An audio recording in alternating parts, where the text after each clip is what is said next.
Hello বন্ধুরা, দেখো আজকে বড় ইলিশ পাইনি, জাটকা ইলিশ পেয়েছি, তাই এনেছি।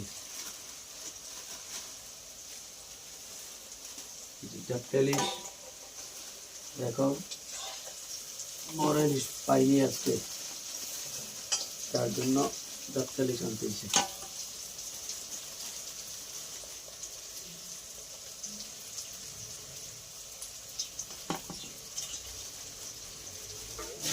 তারপরে আমাদের এখানে বলে গলদা চিংড়ি,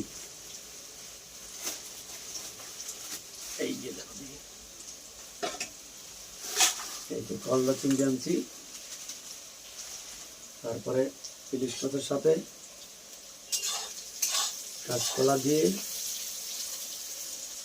হবে